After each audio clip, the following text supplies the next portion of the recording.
Assalamualaikum warahmatullahi wabarakatuh. Salam sejahtera bagi kita semua. Saya di sini perwakilan dari kelompok 4 akan mempresentasikan hasil kerja kelompok kami tentang Bea Materai 2. Sebelumnya, izinkan saya untuk memperkenalkan anggota dari kelompok kami terlebih dahulu. Yang pertama ada Septi Kristianti Esra, yang kedua ada Dania Sastiara Sutrisno, yang ketiga ada Dinda Putri Prabowo, yang keempat ada Anisya Rahdiani, dan yang terakhir ada Abiyu Widi Harimurti. Objek Bea Materai. Dokumen yang dikenakan Bea Materai adalah dokumen yang berbentuk 1. Surat perjanjian dan surat-surat lainnya seperti surat kuasa, surat hibah, dan surat pernyataan yang dibuat untuk digunakan sebagai alat pembuktian mengenai perbuatan, kenyataan, atau keadaan yang bersifat perdata. Yang kedua, ada akta-akta notaris termasuk salinannya. Yang ketiga, ada akta-akta yang dibuat oleh pejabat pembuat akta tanah atau PPAT termasuk rangkap-rangkapnya. Yang keempat, surat yang memuat jumlah uang lebih dari 250.000. Yang pertama yang menyebutkan penerimaan uang, yang kedua yang menyatakan pembukuan uang atau menyimpan uang dalam rekening di bank, yang ketiga objek bea materai, yang kelima ada surat berharga seperti wesel, promes dan accept yang harga nominalnya lebih dari 250.000. Jika lebih dari 250.000 sampai dengan 1 juta akan dikenakan bea materai dengan tarif Rp3.000.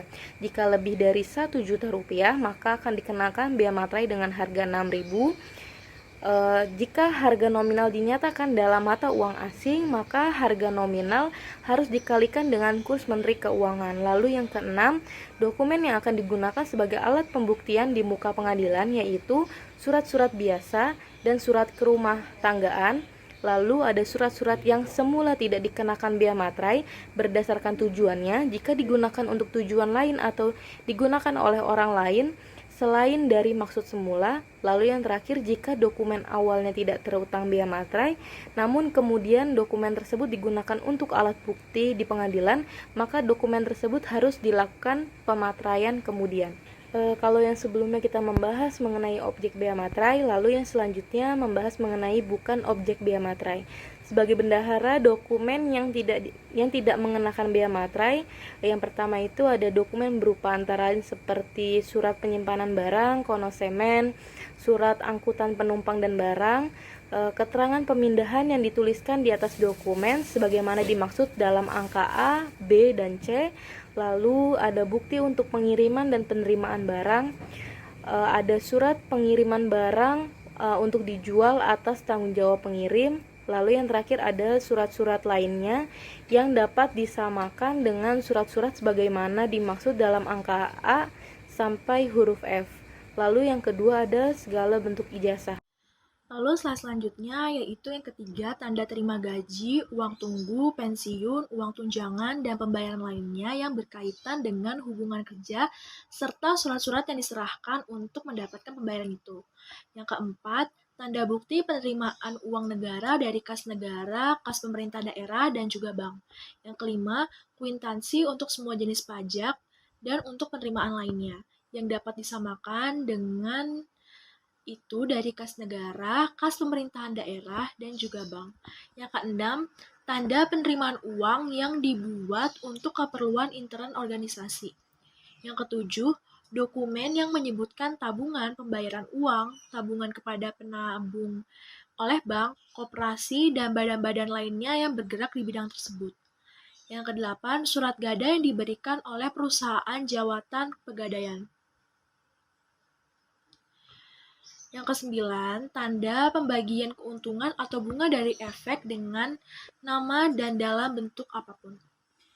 Selanjutnya adalah slide mengenai saat terutangnya bea materai. Di sini dibagi menjadi 3. Yang pertama adalah dokumen yang dibuat oleh satu pihak.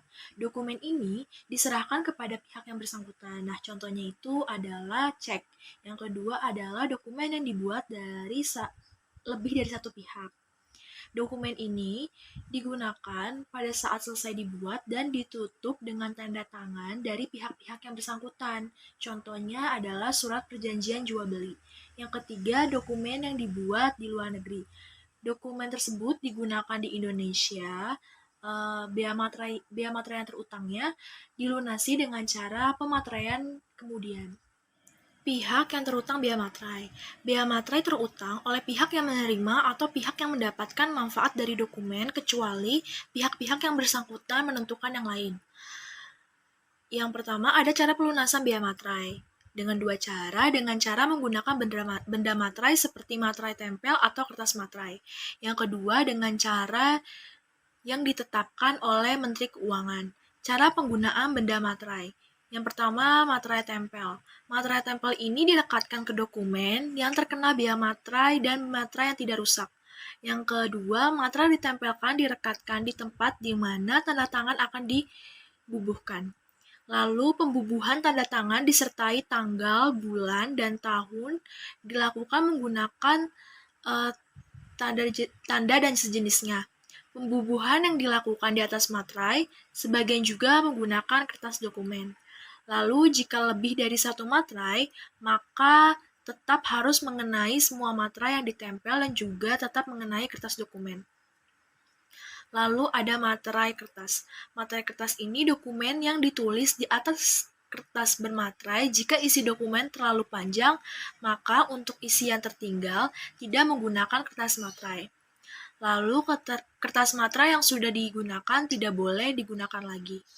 Selanjutnya akan dijelaskan oleh rekan saya.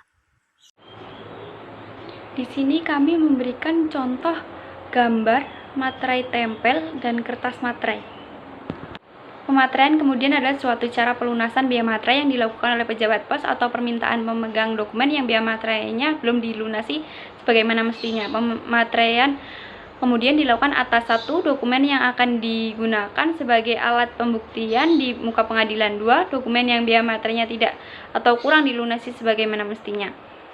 3, dokumen yang dibuat di luar negeri yang akan digunakan di Indonesia. Ada 2 saksi, yaitu saksi administrasi dan saksi pidana.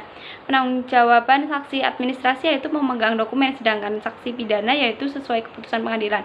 Kadaluarsa dari kewajiban memenuhi materai ditetapkan 5 tahun terhitung sejak tanggal dokumen dibuat.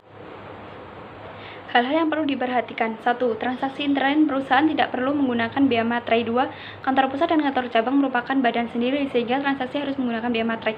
3. Tanggal materai yang tercantum di materai lebih sah dibandingkan tanggal di dokumen. 4. Kurang diperhatikan isi dokumen tetapi yang lebih utama adalah terutang pajak.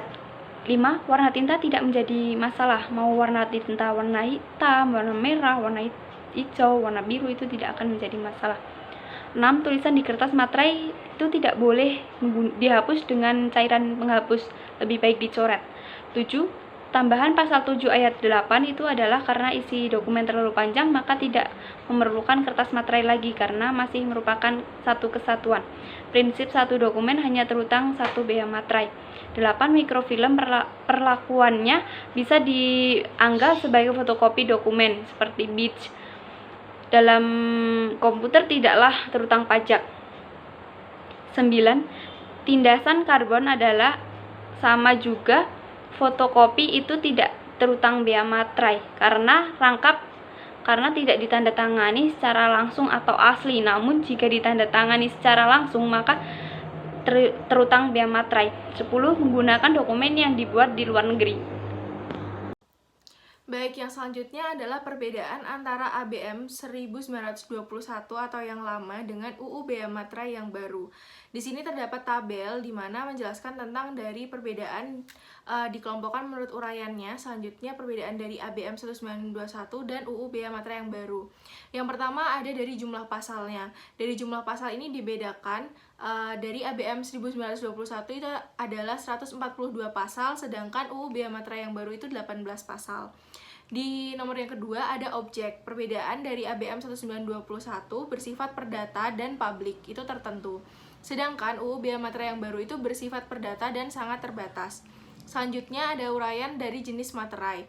Menurut ABM 1921, bea materai dibedakan menjadi bea materai umum, bea materai luar kertas, bea materai luar biasa, bea materai tetap, dan bea materai sebanding. Sedangkan dari UU Bea Materai yang baru hanya ada satu, yaitu bea materai tetap. Selanjutnya menurut tarif.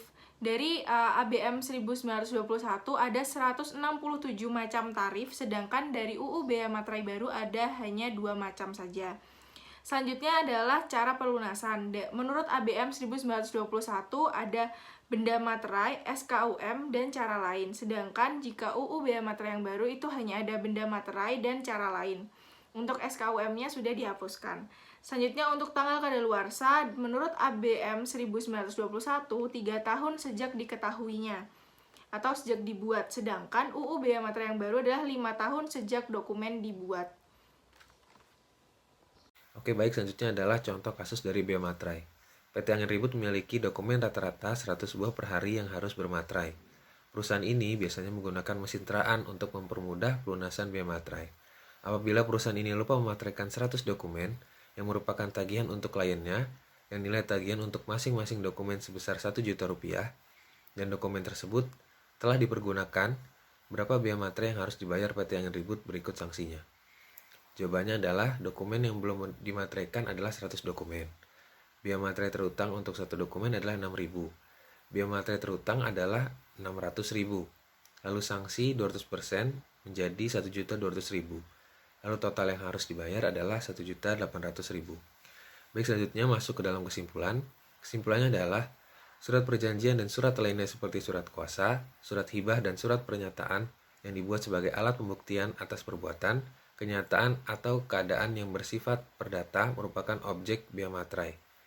Sedangkan dokumen yang tidak dikenakan bea materai merupakan hal yang berhubungan dengan transaksi internal perusahaan, yaitu pembayaran paka dan dokumen negara. Dan saat terutangnya bea materai merupakan pada saat dokumen tersebut selesai dibuat dan yang ditutup dengan tanda tangan dari pihak-pihak yang bersangkutan. Saat terutangnya bea materai adalah merupakan dokumen yang digunakan di Indonesia. Ini referensi yang kami gunakan. Baik, sekian presentasi dari kelompok 4. Apabila ada kesalahan yang kami perbuat, mohon maaf sebesar-besarnya. Terima kasih telah mendengarkan penjelasan dari kami. Wassalamualaikum warahmatullahi wabarakatuh.